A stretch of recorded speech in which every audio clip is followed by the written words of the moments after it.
It was the year 2015, the time when trick-or-treating was a fun thing to do, during the peak of my childhood. My friend Nancy invited us to enjoy the Halloween night together at her place before each of us heads out of town for our vacation. We planned to trick-or-treat together at night, and then stay at her house on Halloween night to watch a movie together. My parents were going out of town, and they couldn't leave my younger sister alone, so they told me to take Emily along to Nancy's place. As planned, Jennifer and I along with Emily arrived at Nancy's place at night. She was surprised to see Emily, but she welcomed her and we all planned to go out to trick-or-treat for Halloween. She had a fairly large house outside of our town, and it was the perfect place to go trick-or-treating. As the night began, we thought it would be a perfect time to go now and get sweets for a movie night. So, we had a fair share of sweets that Halloween, and we were near the end of our trick-or-treating when we came across a weird house. Jennifer insisted that we should ring the bell of this house as well before going back home. I was hesitant at first, but I didn't think of it much and rang the bell. An old woman answered the door. She was tall and skinny with shoulder-length hair. Her house was disgusting, and we could even smell the odor of cigarettes from inside. She was quick to tell us that there were no more sweets left. However, she went in to find something for us. Emily was standing just beside me inside that creepy house. After a couple of minutes of waiting, she came back with an old brown paper bag with something like a wooden board inside it, and gave it to us. We kindly denied the bag and told her we were getting late. The woman noticed that Emily seemed interested in it, so she went close to her and handed her the bag. She was too young to understand such a thing, so Emily took the bag from her.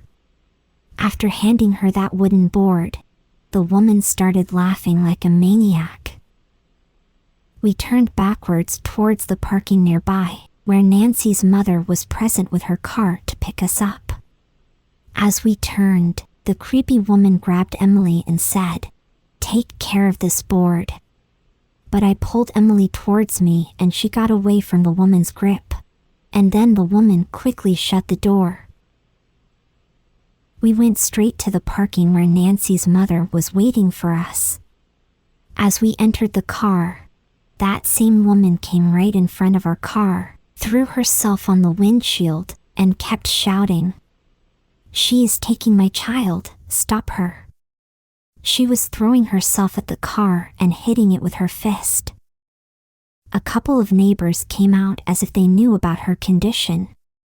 They seemed to know who she was and what she was doing. They apologized to us and said it was a big misunderstanding. We quickly got into the car, and Nancy's mom started driving us out. We didn't get far before the woman jumped in front of the car again, claiming one of us was her daughter. The neighbors, once again, pulled her away.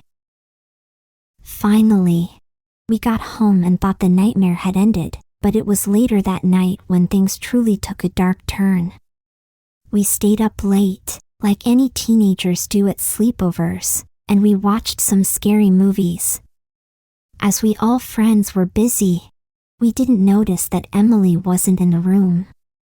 She was in the lounge with that same brown bag with a box in it that she got from that woman. She was not interested in the movie, so she was sitting alone. I leaned down to look at her sitting alone there, with a box in front of her. The box had crosses on it so that no one opened it. But unfortunately, Emily opened it and started pulling something out of it. It was an old and broken board. She took it out and brought all the broken pieces together, which came out to be an Ouija board. She kept on playing with it while all of us were in the room. She placed the planchette several times on the board, but she didn't know how it worked. While she was playing, books from the shelf flew out and smashed on the wall mysteriously. We all were shocked by the smashing sound, and went to see what was up with Emily. And we saw the books were on the floor, and everything else seemed to be displaced from its actual position. We were talking about what just happened, when Jennifer got quiet and pointed at the corner of the lounge. It was Emily, standing there with Ouija board in her hand, and her head was down with all her fuzzy hairs all over her face. I immediately hugged her and asked her what is she up to. She wasn't comfortable talking, so I took her with me to the room, where all of us were watching a movie, and we continued the movie. As we were sitting there, out of nowhere, the light in the lounge turned on, and we heard someone walking back and forth. We could see it under the closed door of the room. We assumed it was Nancy's parents who were about to come in to tell us to get some sleep. However, no one came in. I decided to have a peep out the door, but nothing at all. My friends joined me to see why the lights suddenly turned on. Out of nowhere, Jennifer yelled, "It's her!" As I heard her saying this, the ground slid below my feet. We dived into the situation and looked through a large window facing the backyard. And there she was, the same creepy old woman, standing outside the house below a creepy streetlight, looking right at us and sobbing mysteriously. However, the second we saw her, she ran away. Disturbed by this, we came back inside the bedroom and locked the door. We were quite shaken up by this. Who is she? What does she want? We sat around in the lounge for some time, nervous and on high alert. As we were sitting there, Nancy's mother came out of her room yawning. She was casual about everything and wanted to drink water. She was surprised to see that we all hadn't slept yet, and she started talking with us. She told us that she got so obsessed with that psychopathic and creepy old woman in the town that it shook her up so much. Nancy's mother thought that she saw that woman standing over her bed in the middle of the night an hour ago. That woke her up. All three of us, Jennifer, Nancy and I, looked at each other, but we didn't say a thing about it. Now we were certain that the woman was in our house. As Nancy's mother went back to sleep, Jennifer insisted that the woman had gone now, so we should just chill out. She suggested us to play with the Ouija board for the sake of fun. Nancy told us that she knew how it works, so we all agreed upon playing with it for some time. We sat just the way Nancy told us to. She turned the lights off, closed the windows, and lit up the candle. She then drew a circle, told us all to sit in it, and placed the board in the middle of it. It all looked like a creepy ritual setup. I asked her, "Isn't it getting too intense?" She replied abruptly, "You asked for it, so you have it, and that's how it's supposed to be." She then told us to put our hands on the eye-shaped thing called a planchette that slid all over the Ouija board. Nancy said, "Now I will say something, and no one of you can leave the planchette till I end the spell with an ending note." After that, she started saying, "Soul of the dead here, wandering in this night. If you are present here, then show yourself." While Nancy was busy in her spells, Emily started whispering with her eyes closed. All of a sudden, Emily stopped whispering and her neck twisted, and she started looking at the ceiling. She gasped like an old lady and then started coughing. Nancy immediately ended the spell by her ending note, and none of us saw the planchette moving. I was looking at Emily on how she was behaving, and she seemed quite unwell. Nancy told us to leave the planchette, and when we did, the planchette started moving around the board on its own. Nancy read the letters, and it was the name. That spelled Anna. The board further stated, "Destroy it." Then the planchette stopped, and stuff in the room started smashing into the wall. We couldn't understand it, but all of us were afraid. Nancy started crying and kept on saying, "Who is Anna? Does anyone know her? Is she a ghost?" Emily seemed disturbed throughout. I was so concerned to see how Emily was behaving since she came here. Finally, she calmed down, and it was late at night, so we decided to sleep. We thought of telling this to our parents tomorrow. Everyone was afraid of this incident, but somehow we went to sleep. I woke up in the middle of the night because of some whispers. And when I stood up to look around, it was Emily lying just next to me, murmuring continuously. I shook her up and hugged her till she fell asleep again. I thought of not talking about Emily's behavior to anyone, as that might scare them up even more. The next day, all of us woke up pretty uneasy and spent the whole day sitting quietly on our phones. Finally, Jennifer broke the silence and said, "We all have abnormal feelings, and we know from where this all started. Why shouldn't we try that again and undo what we did last night?" At first, all of us were not sure if we should do that or not, but Nancy wanted to do that again, as well, to figure out the mystery of Anna. She said we have to finish what we started.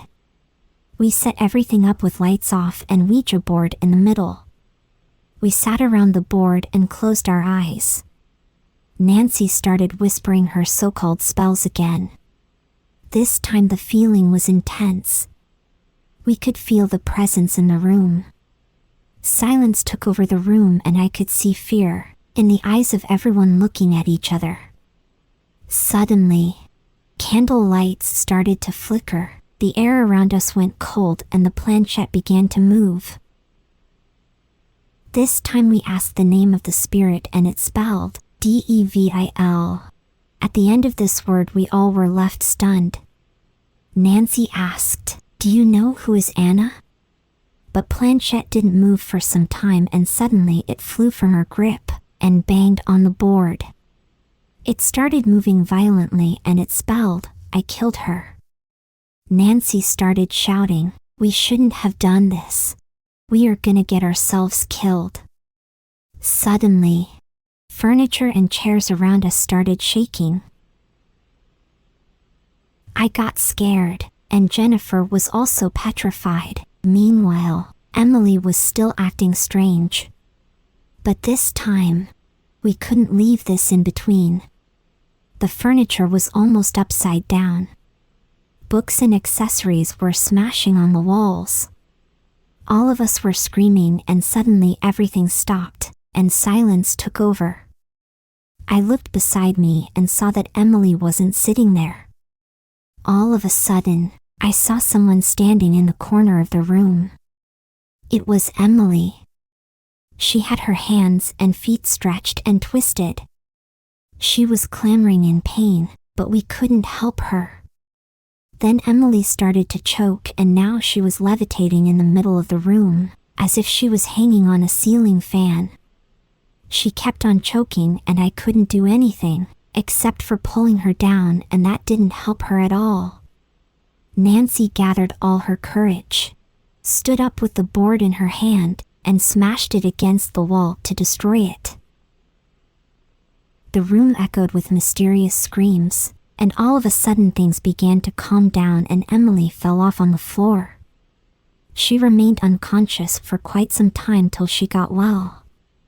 We gathered all the pieces of that board and kept them in the same bag that the woman gave me. All of us decided to leave the house, but heard a knock at the door right at that moment. It was an old man with his wife who came to our house and began knocking on the door. The old man said he was here to apologize on behalf of her wife, as she had made a terrible mistake. By this time, Nancy's mother was aware of everything that happened.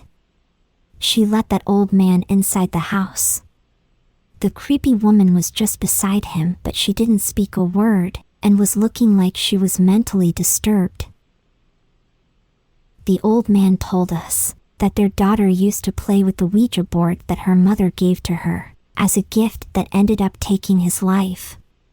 The woman beside him began weeping.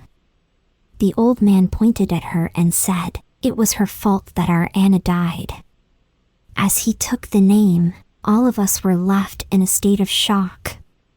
The man said that he was out of town, and when he got home late at night, he got to know that her wife had given that same board, which killed our daughter, to some kids.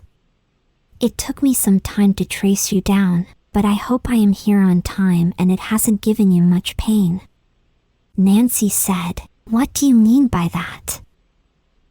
The old man had a creepy grin on his face and replied politely, "The devil. Who killed our daughter?" The woman was shivering with fear, but we couldn't understand what was the issue with both of them. The only thing that we wanted was to get rid of the evil that had plagued our house.